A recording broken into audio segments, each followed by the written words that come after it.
Libra, welcome to your August 2019 Astro Update. It's Raina here. By the way, if you hear any outside noise, I'm going to try to just go through it no matter what, but I have the windows open. It's a very hot day. A lot of times I will close the windows to avoid the noise, but it's just one of those days I'd like to get that fresh air in. So this is a month that I may call When You Wish Upon a Star, and I might even use the actual star card from the Tarot, which is associated with Aquarius, because as the month begins, you're going to have concentrated energy in the 11th house in the sign of Leo, and it just so happens that the 11th house is associated with Aquarius, and it's associated with hopes and wishes. It's associated with friends and groups that you belong to as well. But one thing, when I was reading more keywords recently about the 11th house, was I saw long-term goals, which I thought was a very interesting way of putting it, because that makes a lot of sense to me. This idea of, working towards something and being able to have those things come to fruition. To me, like the 10th house of career and the 11th house of hopes and wishes work in tandem, in a sense, because they encompass all areas of our life. We have our professional goals and we have our other goals.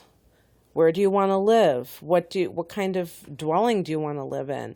It's not just about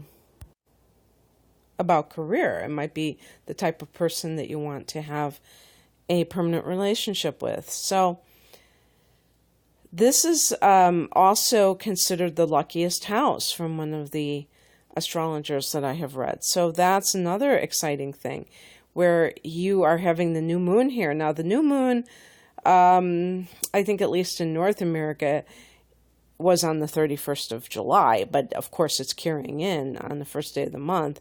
And so you start out the month with all this Leo energy, which is very compatible to Libra. It's a sextile, and, air and fire get along famously.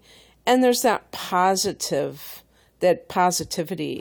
of the fire energy too, the kind of can-do spirit, the creativity, and the generosity, the warmth. So that's going to embody you. That's going to, give you enthusiasm for the kind of the attraction of your goals, Venus in the 11th, and also with the moon in the 11th, kind of like visualizing them, and Mars is going after them with a gung-ho attitude. On the 11th, Jupiter, by the way, too, if you're looking for love, Venus in the 11th house can be through your social circle, through your friendships. That might be where you find the love of your life. On the 11th, Jupiter turns direct in Sagittarius, the sign that it rules. I was hearing somewhere that in July, we're going to, in August, I think it's at the end of August, where all these planets are going to be in the signs that they rule. Like, for instance, we already have Neptune is in Pisces. Some of these things have already been around for a while, but Jupiter in Sag, Neptune in Pisces. There were some other ones that I can't think of offhand. And I'm sure I'm going to be embarrassed when I get done with this, because I'll say, why didn't I think of that? But anyway, so Jupiter turning direct in Sagittarius is in your third house. I wonder, there's like that, one thing about the 11th house too is that it can be about technology, especially the internet. So with the third house, that has also been tied to the internet because of the communication factor, which is the prime communication factor these days is the internet, So when you combine these two situations going on, it could be that you're going to find that some kind of an online endeavor is moving forward more easily. Because when Jupiter was retrograde, you might have even had a little bit of a internalized thing where you're saying, is this really what I should do? Is this really helping me? Is this helping others? And now you've resolved that.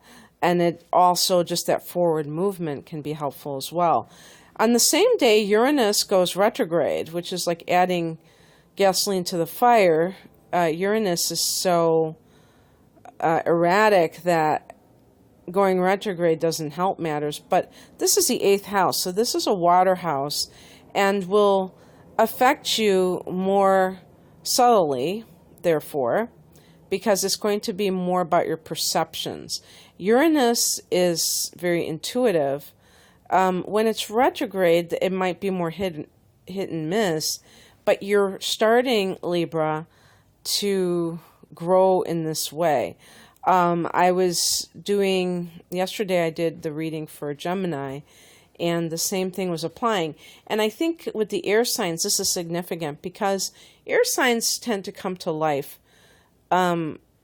believing that their mind can solve all their problems. And that is, to me, a fallacy. Because your mind is going, it depends on the quality of your mind, obviously, but usually an air sign has a high quality mind, but it can only take you so far. And you can see this in the statements, sometimes like tweets, of academics who speak out on various things, and they're not approaching it from a spiritual perspective. It's all just mundane. And so there's nothing wrong with the more concrete knowledge, but you have to marry it with abstract knowledge or it's one-dimensional. At least, obviously, that's just my opinion. But I'm saying that this gives you the opportunity to approach things from the intuitive perspective, which is not something that is necessarily rational and provable. When people say, prove it to me, they're stuck in 3D. And, you don't need something to be proven with gross matter to believe that it exists. You can simply go by feelings. And people think that's dangerous. Mercury also on this date of the 11th goes into Leo, or should I say goes back into Leo. So that's where the sign it was in when it retrograded. So we're getting back up to speed with Mercury. When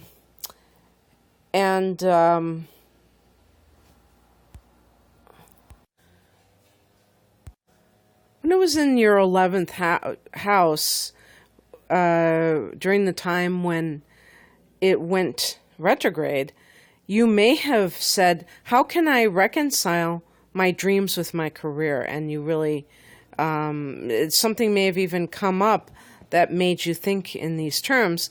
And now you have resolved them and things are up to speed. On the 15th, we have a full moon at 22 degrees of Aquarius, and this is in the 5th house for you of love and romance and creativity. The full moon can be a time of culmination. So if you've been dating somebody, this could be the time when you realize how important this person is to the rest of your life. That could lead to making plans for a more permanent relationship. You may discover somebody that's even like a platonic friend has become very near and dear to you. This can be you wrapping up a creative project or even getting great ideas for a new one. The full moon is a time of great fertility. So, that's another thing that the 5th house is, conceiving children. So you might be quite fertile. Nudge, nudge, wink, wink. On the 18th, Mars goes into Virgo. That's the 12th house. We're going to begin a parade of planets through the 12th house. So this is your incubation period. Mars in the 12th can feel very I think like even trapped, because Mars is so active. The 12th house is like being in a hermitage. So can you imagine wanting to, having like consuming 10 energy drinks at one sitting, not recommended, very dangerous, and then going inside a Buddhist temple and trying to sit in meditation? That's what Mars in the 12th house is like. But if you do something that is 12th house-esque, like Hatha Yoga, and at the same time, you are harnessing the energy of Mars on an energetic level, not talking about physical energy, but that invisible energy, the energy of desire, I think, could be described also as Mars energy, and wanting that spiritual experience, then that would be wonderful, because you do have so much of it. On the 21st, Venus goes into Virgo in that 12th house. Venus could be taking a love interest and keeping them away from the world, because you don't want anyone to kind of like, especially if it's a new relationship, to kind of pass judgment on it. You may be having an affair with somebody that you have to stay on the down low. You could meet somebody that is a karmic connection, a love interest. And, it's something along those lines. On the 23rd, the sun goes into Virgo in that 12th house. And so not only is Virgo attention detail oriented, but in the 12th house, so it's kind of Virgo combined with Pisces, its opposite sign, you have the mystical too. So it's quite a combination there, occupying both of those energies at the same time. And this is every year that this happens, when you're waiting for your solar return, which your new moon is happening at the end of September, just for future reference. On the 29th, Mercury goes into Virgo, so joining the Sun, Mars, Venus in that 12th. One thing I want to say about the Sun being there is that you may aspire to do something spiritual, but because Virgo is your 12th, you want to do it, quote unquote, the right way. You believe that you have to be methodical and you have to take certain steps.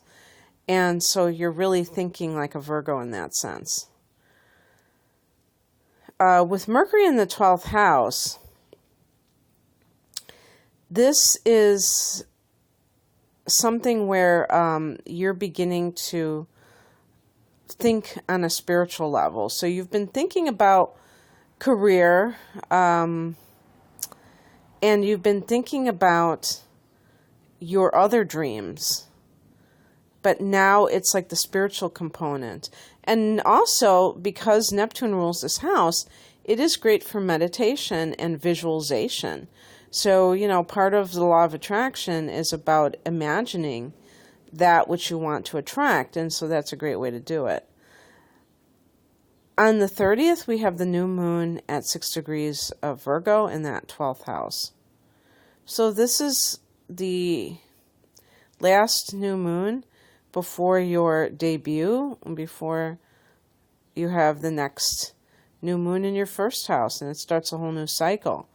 So, again, things that are 12th house, but are not kind of like loose ends, because the 12th house can be the things that you need to resolve. But maybe these are new habits that you want to form.